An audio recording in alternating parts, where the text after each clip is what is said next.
Here's Dick Powell as Richard Diamond, private detective.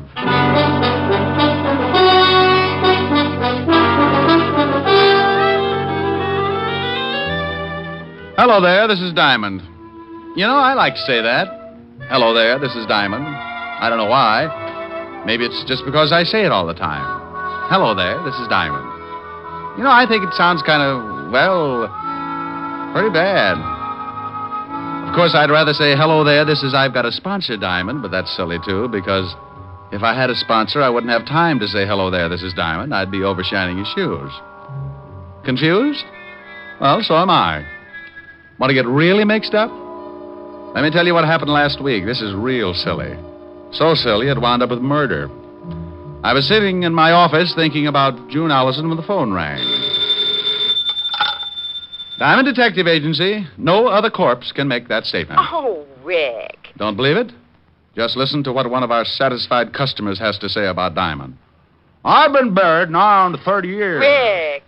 Hello, Helen. You idiot. What are you doing? I know this will throw you. Nothing. No washing today? Finished an hour ago.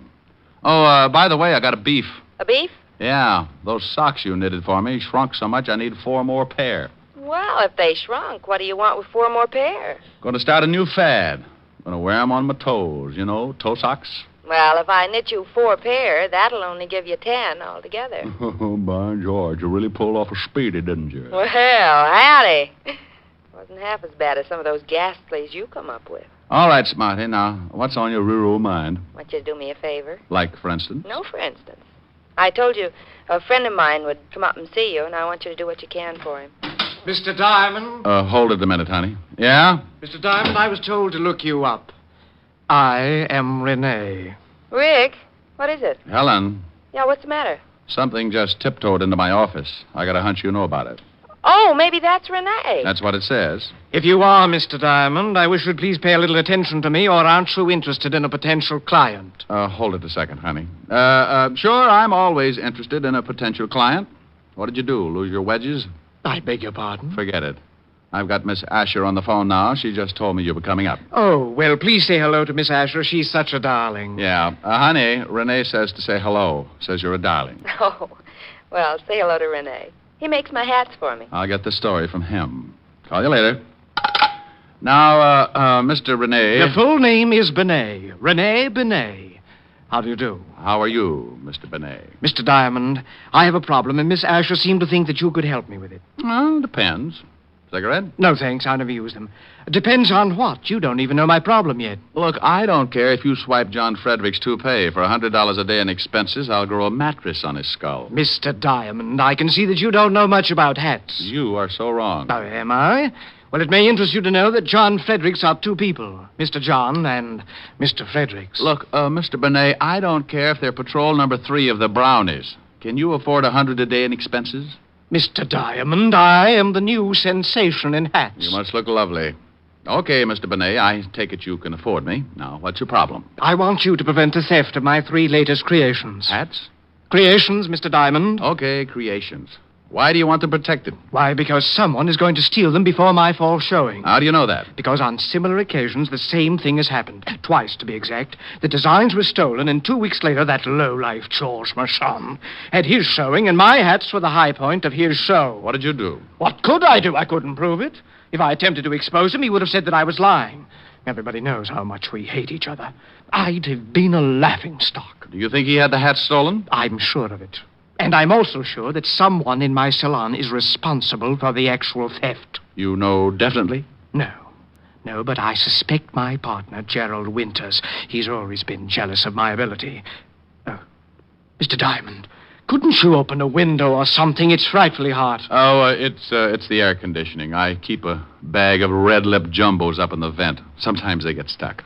Red lip jumbos? Pistachio nuts. You like hats, I get hung up on pistachio nuts. Perhaps you should see a psychiatrist. I did. What happened? I sent him 5 pounds of pistachios just yesterday. Oh, well, here's my card. I'll see you at my salon, Mr. Diamond, in about an hour. Oh, and something else. I don't want my partner or the help to know that you're a private detective. What am I supposed to do, buy a hat? Well, I'll tell them that you're a designer from Hollywood. That way, whatever you say will be all right. See you in an hour.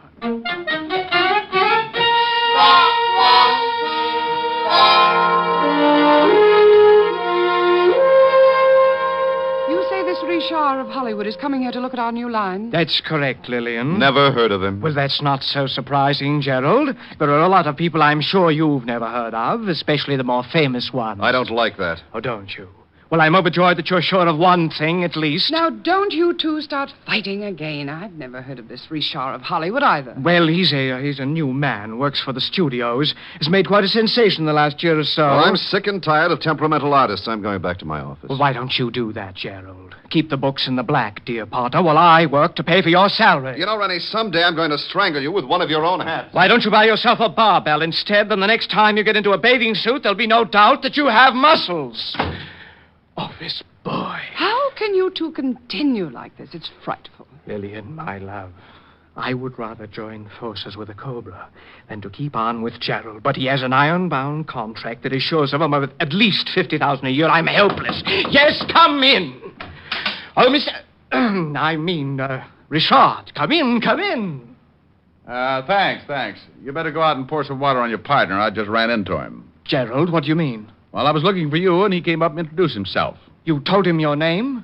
Told him I was a hat designer from Hollywood, so he pointed out your office and said something about my lily white hands. And what happened? I didn't like the remark, so I shoved one of them down his throat. Oh, wonderful. This I'll have to see. I put a feather in his mouth. You can't miss him. Rene, don't you think... Why, I'm sorry. Stupid of me. Lillian, this is Richard of Hollywood. What? Oh, yeah. Is something wrong? Oh, no. How do you do? This is Lillian Richmond, my junior designer and chief model. Now, you two think of something clever to talk about. I want to see Gerald, bloody nose, feather, and all. Cigarette? You look nervous. Oh, thanks. So, Gerald was the victim of a collision? Yes. Do your friends call you Richard? Well, it depends on how friendly they get. Then sometimes they come up with some real hair curlers. What do your friends call you? I prefer Lillian, but sometimes they call me Lil. Well, Lil sounds more interesting. That's when they call me Lil, when things get interesting. You don't act much like a hat designer, Richard. More like you should be playing football. Oh, well, I started by designing helmets for Notre Dame. I understand you work for the movies. You with any particular studio? No. I'm with an independent company. Real Square Productions. We make training films. Training films? Oh, that was simply wonderful. I had to pour a vase of water on him. Several customers were so frightened they left, but it was worth it. And how are you two getting along? Richard was just talking about football. He was explaining the merits of a short pass. Oh. Well, if you don't mind, Lillian, Mr. Richard and I have some business to talk over. Not at all. Get him to tell you how he started by making helmets. Maybe you'll get some new ideas, Rene. Helmets? Oh, my goodness. See you later, Richard. I'll wear my muzzle. Isn't she lovely? She has about as much conscience as a tiger in a chicken coop. Okay, now, what about our business? Oh, of course. Now, here's a retainer. I trust that $500 is enough to start on. My landlord will think so. What do I do? Well, I've told everyone that you're going to be with us until the fall showing. You want to see how I work. Perhaps take some designs back to Hollywood with you. Now, all you really have to do is to get to know the people that work for me. Now, be here from 9 in the morning to 6 at night and keep those designs from being stolen. Oh, by the way, where are the designs? In my safe here. Tomorrow they go to the designing rooms, and that's when the situation becomes acute. We'll have nothing to worry about until tomorrow, so I'll see you tomorrow in the morning at 9, Mr. Diamond. Okay. Oh, in case you need me, here's my card. I'll write my home number on it. For some reason, when I get a client, they always run into silly little things like murder or something. You just might need me. See you in the morning. I left Rene and headed for my apartment. I had suddenly found myself in the horrible position of a man with a steady job. 9 in the morning until 6 in the evening. Now, I'm a guy who can get along without too much sleep, especially when the situation calls for it. Like the little blonde dancer that works over on 52nd Street. There was a situation. But this time, I figured a good night's rest wouldn't do me any harm, so when I got home, I fixed a bite to eat, took a hot shower, and climbed into my little old shack.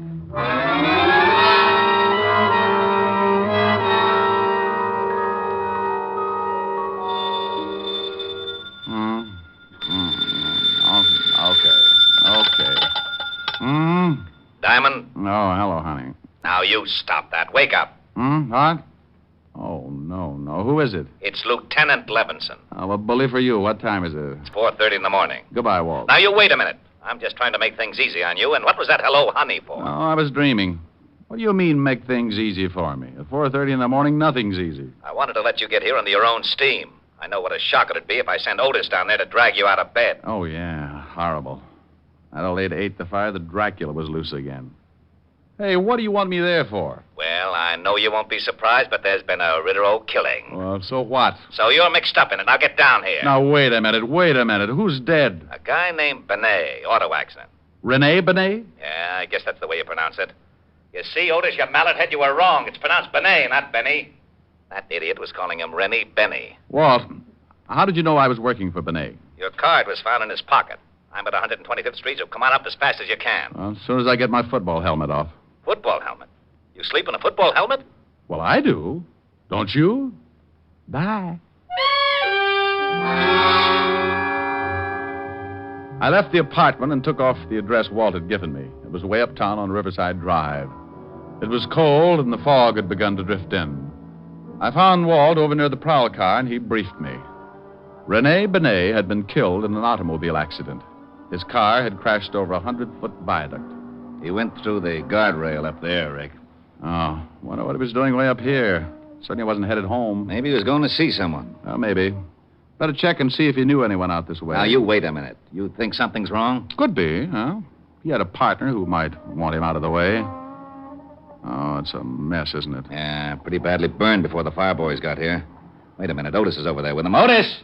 Probably warming his feet. He couldn't warm those big things on an atom bomb. Otis! Yeah, Lieutenant? Yeah, Lieutenant. Did you find anything? Yeah, there's been a fire. Oh. Get over here. Walt, what about that card you found in his pocket? Why didn't it get burned? It was in one of his suits over at his apartment. I put in a call, checked his license plate, found out who he was, where he lived, and sent a couple of boys over. They came up with your card. You know how they all love you. Anything else in the apartment? Nothing yet. We'll get a report. Here I am, Lieutenant. He's getting smart. Oh, hello, Shamus. Otis, get the car started. We'll go back to the station and wait for a report about this accident. Yeah. Lieutenant? No. No? That's right. You touch that siren and I'll throw you out of the car. Oh, guy can't have any fun anymore.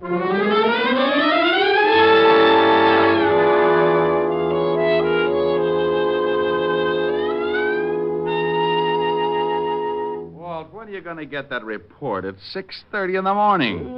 I know it's 6:30. I always yawn like this when it's 6:30. Oh, maybe this is it. Yeah? I got that report, Lieutenant. Take the marbles out of your mouth. What did you say? Oh, yeah, sorry, I'm a little sleepy. Maybe you'd like me to sing you a lullaby. Oh, that'd be silly. Well, then make sense. I got that report. Benny, Benet. Okay. He died from the fire. Autopsy showed he had a slight concussion, but not serious enough to kill him. What about the car? It wasn't tampered with. There was something funny, though. A steering wheel was smeared like someone had been wearing gloves. No prints. Benny didn't have on any gloves. How'd the fire start? Cigarette in the upholstery. A cigarette in the upholstery. Okay, Otis, I'll call you if I need you. Go on back to sleep. Did you hear? Yeah. Benet was murdered. What makes you so sure? Walt, Otis said he had a slight concussion, but not enough to kill him, right? Okay. You going to tell me that he was unconscious the whole time it took that fire to start? Ordinarily, a cigarette smolders a long time. Then why didn't he get out of the car? Because he didn't have time to wake up. Someone helped that fire along, got it burning in a few minutes, and then pushed the car over the viaduct. Ah, that isn't enough. Okay. How's this, then? Benet didn't smoke. Now, that I'll buy. But how do you know? He told me. I offered him a cigarette in my office this morning. Well, who do you think did it? Well, I know he had two enemies. His partner, Gerald Winters, and another hat designer, a George Marchand. I'll have them picked up. No. Let him alone for a while. Huh? Let's have some breakfast first, and then go down to Rene's salon when it opens.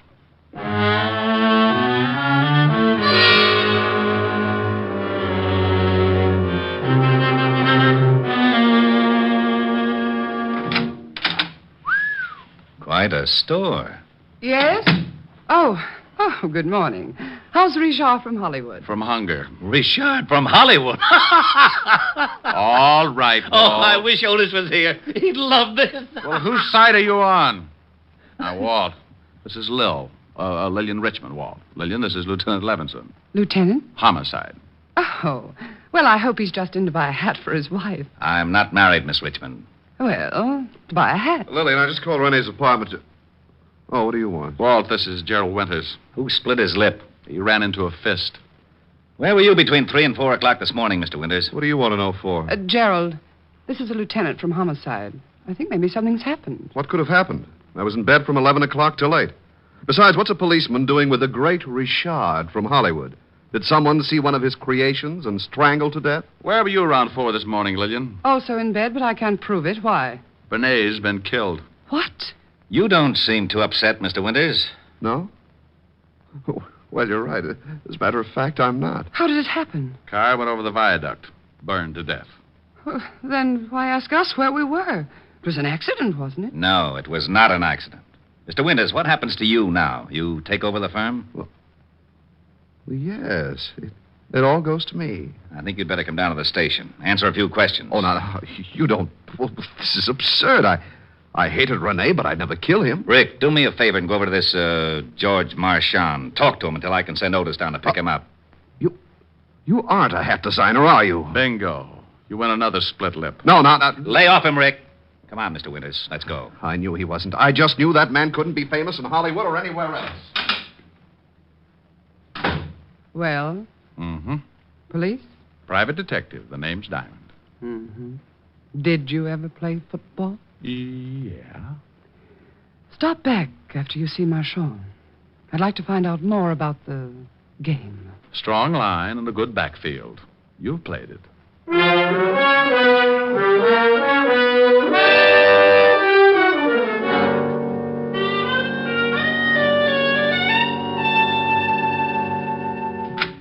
Good morning, good morning, good morning. What can I do for you? George Marchand? Yes. Well, I'm from the police, Mr. Marchand. The police? Your competitor, Rene Benet, was killed last night. What? He was burned to death in his car. Oh, but this is horrible, horrible. But what has Rene's death to do with me? Well, we think he was murdered, and we're trying to find a good motive. Mr. Diamond, it's true that Rene and I were enemies. Everyone knew it, but to think that I would take his life is utterly absurd. Yeah.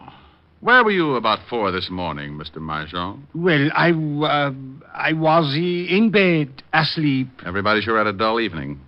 How well do you know Gerald Winters, Rene's partner? Oh, just slightly. How about Lillian Richmond? By reputation only. One more question. When's your fall showing, Mr. Marchand? In 2 days. Well, be sure to be around for it. The police get very unhappy if a murder suspect catches the first plane for the border. Murder suspect? See you later, Mr. Marchand. I left Marchand counting his pulse and wondering just how much I did know. And if he could have seen what was going on in my little old mind, he might have grown a few white hairs. I grabbed a cab and headed for the 5th Precinct Police Station in Walt Levinson. Needless to say, he was not happy. Oh, now, you wait a minute, Diamond. I'm satisfied with Gerald Winters. He's the only one who had a motive. The only one who had a motive that you can see. Too many things point to someone else. Give me a for instance. Oh, you always want a for instance. Well, hang it, you're trying to convince me that Winters isn't the killer, aren't you? Yes, I am, Walt. Then I want a for instance. I want to know your reason. Well, Winters and Rene hated each other. Even as partners, they really wanted each other out of the way. Are you crazy? You just gave me the best reason for hanging on to Winters. Walt, when Rene was killed, he was 10 miles away from his apartment going in the other direction. So what? Did you find out if he knew anyone who might live out that way? Even if he didn't know anyone out that way, I still say so what? The killer went for a drive with him, got out there, hit him over the head, poured gasoline on the seat, and dropped a cigarette. Pushed him off the viaduct. And Winters smokes. I know. I sent a whole carton down to his cell to make sure. You're right about how the killer did it. But do you think Rene would have taken a drive like that with a man he hated, knowing how much a man hated him? Huh? And another thing. It was pretty warm yesterday and last night, wasn't it? It certainly was. Lousy weather. Okay. The killer wore gloves. Isn't that a little strange on a warm night? So he slipped on some gloves. Didn't want to leave any fingerprints. No. The killer was driving. The report said there were absolutely no fingerprints on the steering wheel. If Rene was in the driver's seat, there would have been a few of his anyway. We couldn't tell whether he was in the driver's seat. He could have been thrown aside when the car crashed. But I don't get this glove angle. You want to catch a killer? Now, what kind of a remark is that? Well, come on. Oh, where are we going? Down to Rene's shop. We can get in through a window I noticed in the alley. There are some designs in his safe, and, Walt, the killer has to get them out tonight.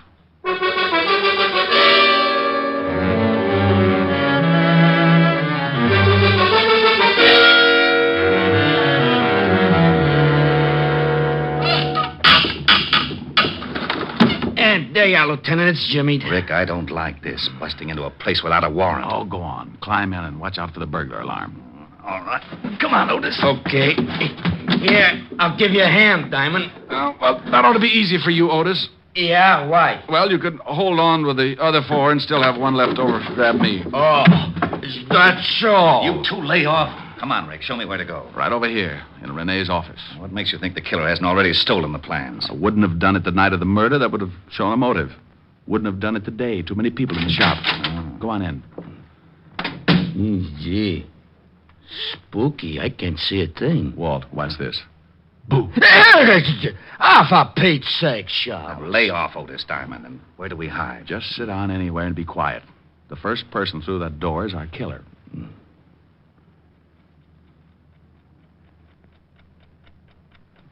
That clock is going to drive me crazy. You want me to shut it off? How do you shut off a clock, stupid? Busted. Oh. Rick. Yeah? I still don't understand why that glove handle is so important. Well, as a single item, it's not so important. But along with the rest, it was the first thing that gave me an idea of the killer. Lieutenant. Yeah? I think I got it.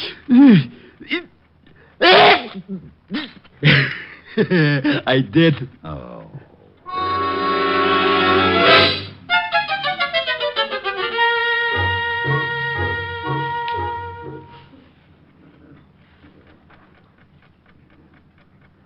Rick, it's 3 o'clock. I don't think your killer's going to show. Yeah, I'm getting stiff. Hold it, Walt. I think we have a customer. Otis, get up and stand next to that light switch. Flip it on when I tell you. Yeah, right.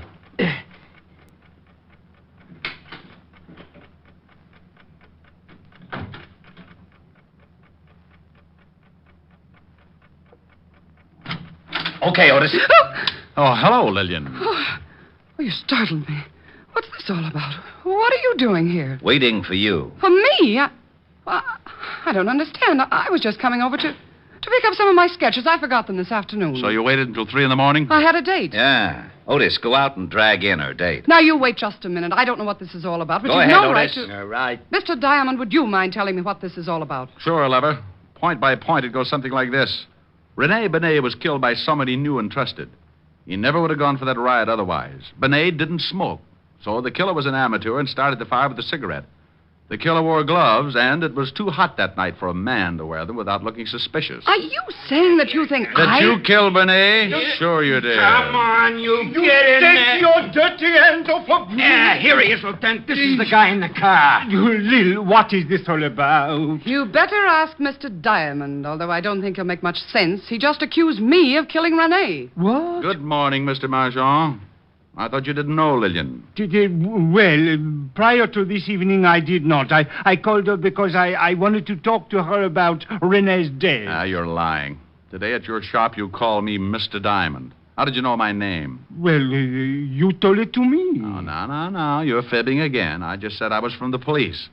Only one person who knew both of us could have called you, and she also knew I was on the way over to your shop.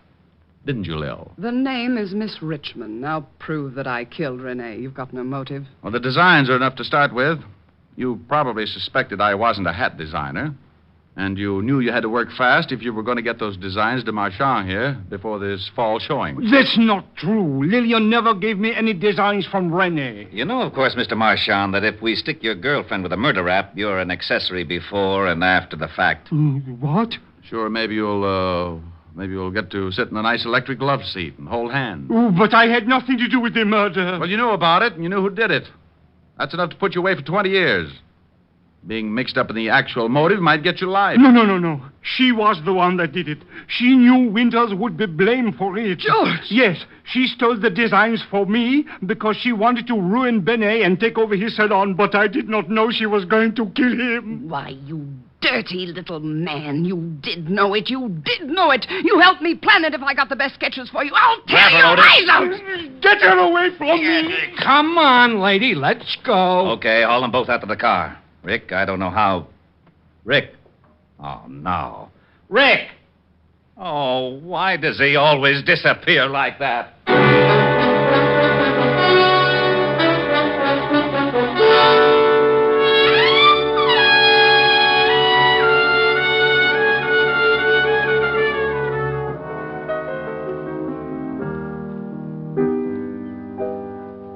Rick, what's that you're playing? That's a new thing. Kind of pretty. Don't Cry, Joe. Well, sing it. All right, but you know that gripey neighbor in the other apartment building? Oh, don't pay any attention to him. You don't hear any of the other tenants yelling for you to shut up. Well, maybe they're not as forceful as the Grouch. You see, honey, I got a couple of letters. Letters? Mm-hmm, from the people in that building. Most of them like the singing, but a couple feel the same way the Grouch does. Well, there's only one way to find out what all the people in the building think. How's that? Open the window and sing so they can all hear you. Okay, I'll buy it. You open the window. Don't you think maybe this is silly? Rick, I like you to sing when you come over here, but I don't want you to do it if no one else does. Now, go ahead. Okay. Don't cry, Joe. Let her go. Let her go. Let her go. Don't cry, Joe. Let her go. Let her go. Let her go.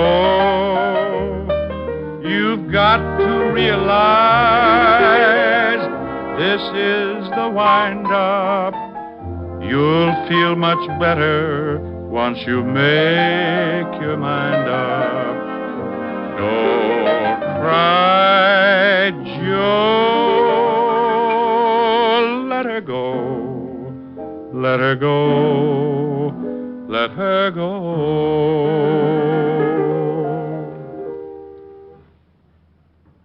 No reaction yet. Maybe they all took poison. Well, give them time. We'll find out soon enough. I guess so. Come on, let's go to the kitchen and case the icebox.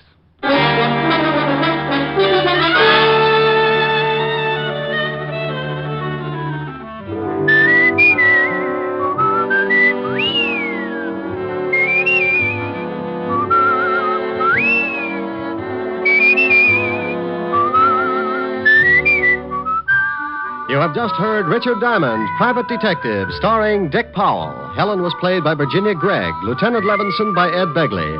Also in our cast were Wilms Herbert, Hy Averback, Kay Brinker, Clark Gordon, and Jay Novello. Music was under the direction of Frank Worth. Richard Diamond is written by Blake Edwards and directed by Richard Sandville. Dick Powell soon will be seen in the screen version of the best-selling novel, Mrs. Mike. Now, this is Eddie King inviting you to be with us again at the same time next week, when we will again bring you Dick Powell as Richard Diamond, Private Detective.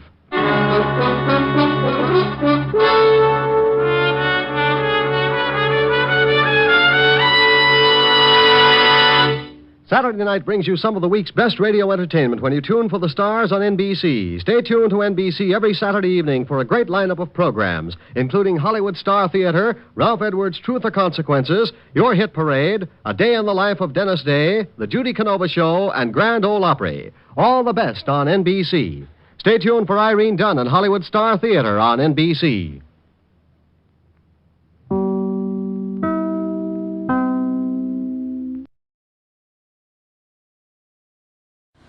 Hey, we want to say thanks for tuning in. Please like and subscribe so you don't miss any. You got a lot more of these up there. Go check them out under the playlist. Leave us a comment. Tell us what you want to see, what you think, and we'll see you next time.